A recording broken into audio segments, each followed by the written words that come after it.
J'ai 8 ans. Il fait chaud et je suis dans le sud de la France avec mes parents et ma sœur. Pas de téléphone, pas de console pour tuer l'ennui, faut attendre. Attendre que cette interminable journée du 12 juillet 98 touche à sa fin. Attendre 21h.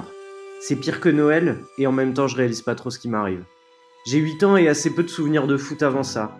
Je sais que je suis pour l'OM parce que mon meilleur pote est pour l'OM, je sais que j'aime le foot parce que j'en fais en club et à la récré, et je sais que j'aime Thierry Henry. Le match commence, je tremble pas, je me lève dans le salon et je crie sur les buts de Zidane et Petit, et arrive 23h et la délivrance. Je pars en voiture avec mes parents à la place du village du coin. On se pose au café, je prends un coca, je vois les gens défiler, on doit être 150 et pourtant j'ai l'impression qu'on est 3000. Les drapeaux, les cris, les chants, cette joie nouvelle, la joie dans les yeux de mon père, ma petite sœur qui capte rien, inoubliable. J'ai 16 ans et je suis en Angleterre pour un séjour linguistique avec mon meilleur pote. On mate le match dans un bar et à ce moment-là, je suis dingue de foot. C'est ce qui compte le plus sur terre pour moi. Zidane m'a fait chialer contre le Brésil en quart et Thierry Henry est plus fort que jamais. L'attente enjouée de 98 a laissé place à une pleine conscience de l'enjeu et du stress. J'ai une boule au ventre monstrueuse à chaque minute qui s'écoule et qui me rapproche du coup d'envoi et qui rajoute de la pression. Je tremble, je subis tout le match. Je suis bouche bée sur sa panenka, je me dis que c'est un monstre, j'ai des frissons et tout un coup l'effroi. Le bar qui hurle, les Italiens autour de moi qui m'insultent, les Anglais qui rigolent, mon pote Charles qui me regarde un peu perdu, et puis les pénaltys, et je quitte le bar en pleurant pour finir dans les bras d'une Russe, inconsolable. J'ai 28 ans, et le Barça m'a changé. Je consommerai jamais plus le foot comme avant. Deschamps m'a fait aussi rêver avec l'OM. Je lui dois l'un des plus grands bonheurs de ma vie, et pourtant j'aime pas ce qu'il fait à la tête des Bleus. Je suis détaché, je regarde de loin, je suis pas dans ma finale. La première mi-temps tient du miracle, mais de toute façon ces bleus sont invincibles. Et puis je lève les yeux. Autour de moi mes piliers. Mon meilleur pote Vincent qui hurle, Charles qui est toujours là, et Jérém avec qui je parle de foot tout le temps. On a grandi ensemble et nos copines sont là aussi. On a 30 piges, et putain on en a fait du chemin et on est toujours là ensemble. Alors ce soir tu vas vivre une émotion dont tu te souviendras toute ta vie. T'as peut-être 8 ans, t'as peut-être 16 ans, t'as peut-être 30 ans ou plus. Quoi qu'il en soit, t'oublieras jamais où t'étais et avec qui. T'oublieras jamais les regards au moment critique du match. T'oublieras pas les larmes, t'oublieras pas les cris, t'oublieras pas les étreintes, la peine et la joie. Alors profite, savoure, sois impulsif. Crie, vis l'instant et souviens-t'en, parce que ce soir, c'est la finale de la Coupe du Monde.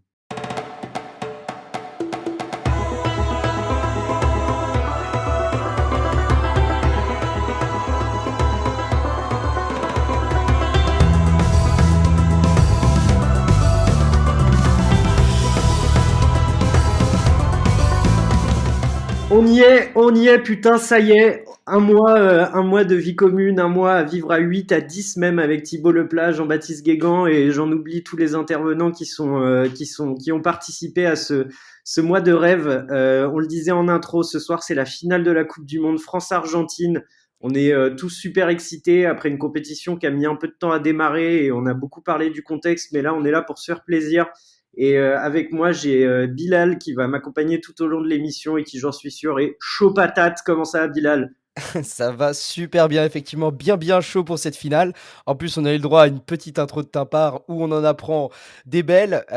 Déjà sur ton âge, j'ai quand même un doute, hein, le coup du 8 ans, on verra plus tard, hein, mais en tout cas, chaud de fou pour la finale de ce soir qui s'annonce quand même ultra excitante. Non, non, j'ai pas menti, Bilal, mais il était temps que les auditeurs sachent que je n'ai pas 60 ans. On commence tout de suite. Là, il y avait hier le match pour la troisième place entre le Maroc et la Croatie. Moi, je dois t'avouer que je crois que c'est un des matchs qui m'intéresse le moins sur Terre, toute compétition confondue. Je trouve cette notion de donner une médaille de bronze à une Coupe du Monde complètement inutile, mais peut-être que toi, tu as pris un plaisir de fou en regardant un match qui n'était pas dégueu d'ailleurs.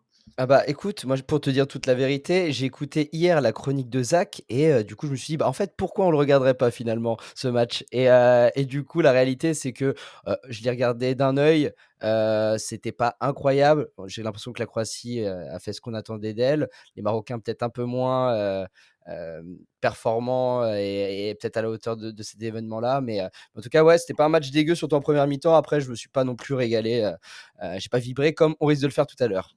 Ouais, ouais, bah, normal en même temps. Après, j'ai vu la joie des Croates assez sympa. Ils ont bien célébré leur troisième place et ça permet quand même tirer un coup de chapeau à ces deux équipes qui nous ont bluffés et qu'on n'attendait pas à ce niveau-là. Les Croates, dans la répétition de l'ultra performance pour ce petit pays, et le Maroc qui est la surprise de la compète, quoi. Ouais, et un peu triste justement de pas les voir, marquer, leur nom dans l'histoire, hein, de avec cette troisième place qui aurait été super belle pour un pays africain quand on sait ce qui se disait en début de compétition sur le potentiel des pays africains et cetera. Donc voilà, moi j'aurais trouvé ça beau, mais voilà, les Croates ont mérité, ils ont fait une super coupe du monde, ils ont été solides, de tout du long, donc il y a rien à dire, hein. Bilal, je te propose qu'on rentre dans le vif du sujet avec cette finale qui nous attend ce soir entre la France et l'Argentine. On va consacrer la plupart des chroniques de l'émission sur ce sujet et on commence tout de suite avec Thibaut Leplat qui est toujours là et qu'on remercie encore infiniment pour sa présence tout au long de ce mondial. Il s'est intéressé à ce match sous le prisme de la nostalgie et de la passion. Je vous laisse écouter ça dans le sens du détail. Salut Thibaut, jour de finale. T'as voulu prendre ce match entre la France et l'Argentine en les opposant sur deux concepts assez particuliers. D'un côté la nostalgie, le pays de la nostalgie, et de l'autre côté le pays du foot. 45 millions d'habitants d'un côté, 65 de l'autre. 900 000 licenciés d'un côté, 2 millions de l'autre. Di Stefano, Maradona, Messi contre Copa, Platini, Zidane, Mbappé. Bilardo, Menotti, Bielsa contre Herrera, Batteux, Deschamps. 5 finales et 2 titres contre 3 finales et 2 titres également. Deux géants du football mondial s'affrontent pour la première fois en finale de Coupe du Monde et quand on regarde les chiffres, on se demande bien lequel des deux pays, de l'Argentine ou de la France, est le vrai pays du football, comme on dit. Bah, tu te le demandes vraiment, Thibaut. Enfin, pour moi, il y a pas photo, c'est l'Argentine, quoi. Ces deux pays en fait se ressemblent plus qu'ils ne se distinguent. Ils sont les deux faces d'un même phénomène. L'un est autoproclamé le plus grand peuple footballeur du monde, et quand on voit les foules qui se déplacent au Qatar, on n'est pas loin de le penser. Chez nous, en revanche, malgré l'omniprésence du football dans nos vies, la relation est plus contrariée. Le matin, on en veut aux footballeurs d'aller au Qatar, le soir, le président est prêt à bouleverser tout son agenda à la première demi-finale venue. Le pays le plus footballero affronte aujourd'hui le pays qui n'aimait pas ses footballeurs, mais qui pourtant les exporte dans le monde entier. Curieuse rencontre pour un dernier match. C'est vrai, qu'entre la France et l'Argentine, il y a des rapports complètement antagonistes au football et on l'a bien vu sur cette Coupe du Monde. Mais c'est qui du coup le pays du football pour toi? Alors, déjà, le pays de la baguette pas trop cuite, on voit. Pour le vrai pays du football, c'est plus compliqué. Argentine et France sont deux pays de football, ne serait-ce que par la quantité de pratiquants. Ça, c'est acquis. Non, ce qui est plus curieux, c'est que dans le pays de Camus et des existentialistes, on entretient malgré tout une relation contrariée envers la première passion française. Au pays où même la boulangerie mérite une philosophie, théoriser le football, en revanche, en faire un objet culturel à part entière, est sujet régulièrement à railleries en tout genre. De l'autre côté de l'Atlantique, c'est le contraire. Le pays de Che Guevara, du pape et de Gardel, donc pas vraiment des philosophes, les footballeurs adorent penser l'objet de leur passion, le décortiquer, le mettre en perspective. Les librairies, les cinémas, les théâtres, les conversations sont remplies de références constantes au football, au point qu'il est devenu un élément constitutif de la nation argentine. Et en effet, si chez les Argentins le football est effectivement une religion jusqu'au fanatisme, c'est au sens premier de religarer, tisser des liens. Il rend possible les conversations entre inconnus, il établit des connexions avec tout le reste de la culture, même la plus raffinée, même la plus éloignée a priori du terrain. Le football, en somme, c'est un langage commun en Argentine. Bah, je crois que à part Jorge Luis Borges et son chef-d'œuvre fiction, et on en profite pour recommander ce petit chef-d'œuvre à tout le monde. Je crois que je connais aucun Argentin qui aime pas le foot. Là, on a sorti une petite chronique et on en profite pour refaire de la pub, une petite chronique vidéo. On est allé suivre un match dans un bar argentin à Oberkampf. C'est juste, c'est un autre monde quoi. Et en France, il y a qu'à ouvrir les journaux pour s'en rendre compte. Mais du coup, le détail là-dedans.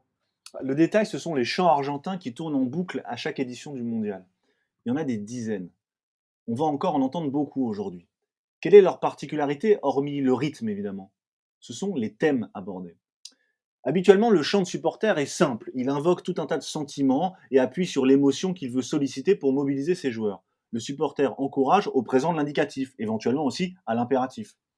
La particularité des chants argentins, c'est qu'ils se conjuguent tantôt au passé, tantôt au futur.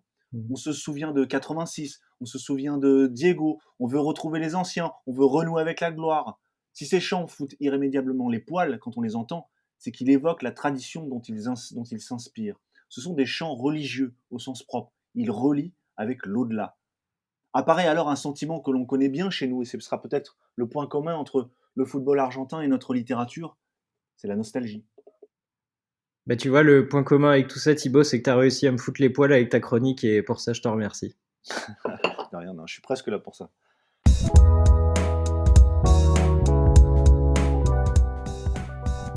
Merci beaucoup à Thibaut Leplat pour cette chronique, ces chroniques qui sont toujours passionnantes.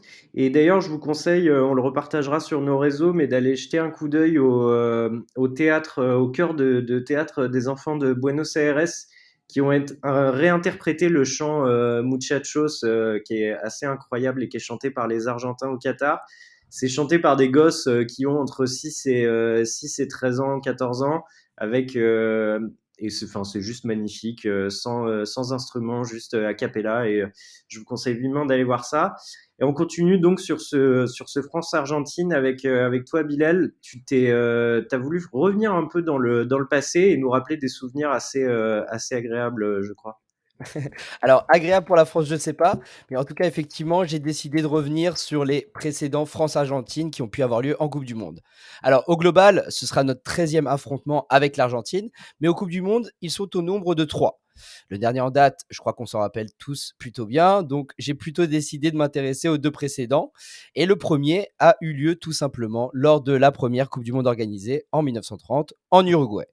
13 équipes sur le pont, 9 du continent américain, 4 européennes. À l'époque, le format nous propose 3 groupes de 3 équipes et un groupe de 4 équipes.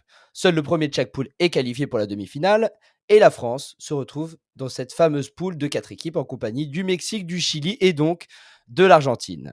Après un premier match remporté aisément 4-1 face au Mexique, l'équipe de France se présente face à une équipe d'Argentine favorite. Le match a lieu à Montevideo et les supporters uruguayens sur place ne manquent pas de soutenir nos Français. Le match voit comme attendu une forte domination des Argentins, mais Alex Tepo, le gardien français, est infranchissable tout au long de la rencontre et il faudra attendre jusqu'à la 81e minute pour voir notre dernier rempart céder à la suite d'un coup franc direct de la part du joueur argentin Luis Monti. C'est alors que la France se décide à pousser et envoyer ses dernières forces dans la bataille. 84e minute, le coup de sifflet final retentit. Oui, vous l'avez compris, l'arbitre de la rencontre, Gilberto de Almeida Rego, est bien le père spirituel d'un certain Gianni Sikazoué, arbitre qui avait arrêté prématurément la rencontre lors du match Mali-Tunisie lors de la dernière CAN.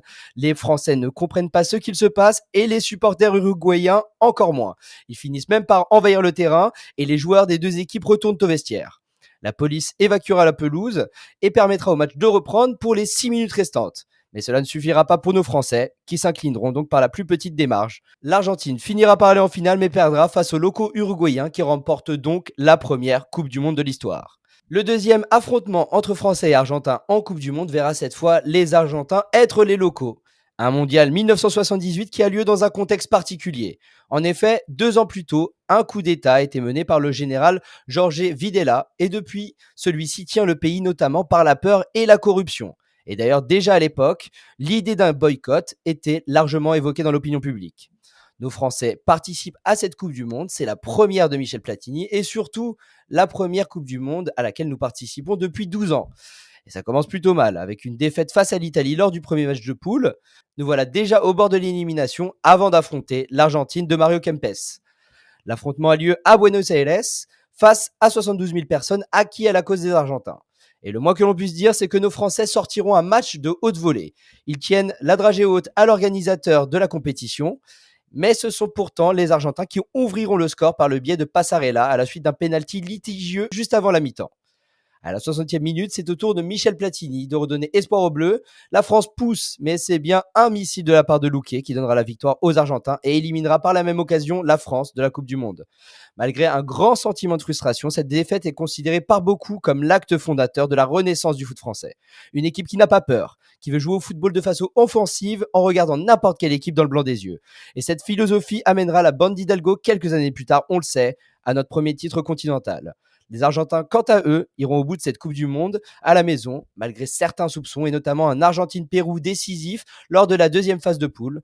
Les Argentins, dont le match avait été décalé, savent qu'ils doivent gagner leur match par plus de 4 buts d'écart pour se qualifier en finale. ils gagneront ce match 6-0 face au Pérou et élimineront par la même occasion le Brésil. Bref, des histoires autour des matchs entre Argentins et Français, comme on peut le voir, il y en a. Pressé de voir quelle histoire compte nous raconter le match de ce soir. Ok, merci beaucoup Bilal pour cette chronique passionnante qui, moi, me rappelle mes souvenirs de jeunesse. Ça y est, tu vois, je retrouve le personnage Voilà, là tu me parles. réflexe. Je te propose d'avancer un peu sur le match. Là, il y a des cas on a l'impression des cas de Covid dissimulés qui font un peu flipper tout le monde. Ouais, Euh, c'est clair. Est-ce que à quoi tu t'attends ce soir? Est-ce que tu penses qu'on déjà on aura la même compo qu'on a eu en demi et que ça va pas bouger? Bah, il y a eu l'annonce comme quoi on serait au complet. Donc, logiquement, bah, ça devrait le faire et je pense que du coup, Konaté, malheureusement, malgré sa merveilleuse demi-finale, devrait, retrouver, le banc de touche et Upamecano revenir. Rabiot, avec plaisir, est de retour, ça ferait plaisir. Donc, en fait, ce qui serait vraiment le Tu top te pour fais ce match. imaginer dire ça au début de la Coupe du Monde?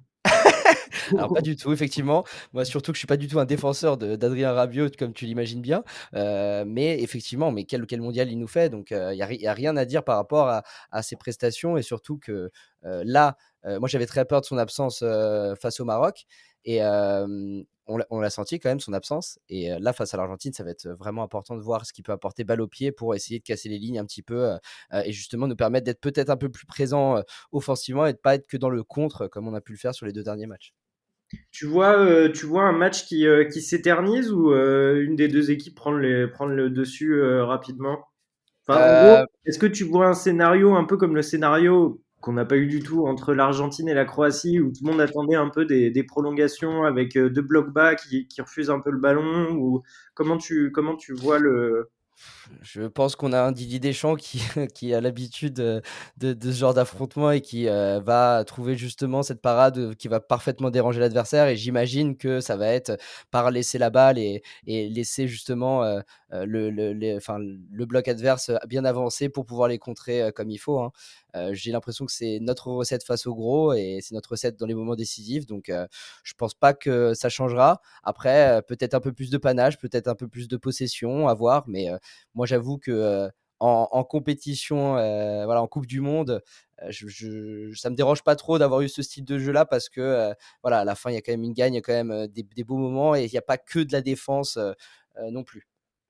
Ouais, elle est quand même rigolote cette Coupe du Monde parce que tu as l'impression qu'à chaque fois qu'il y a un match, et c'était pareil avec le Brésil, mais un match où il y a l'Argentine et la France qui étaient concernés, la tactique principale c'était comment bloquer Messi, comment bloquer Mbappé, comment bloquer Neymar, et que finalement, bon, ça reste, bon, c'est du football de sélection, on le sait, hein, c'est assez restrictif, mais c'est rigolo de résumer tout ça à ça, quoi.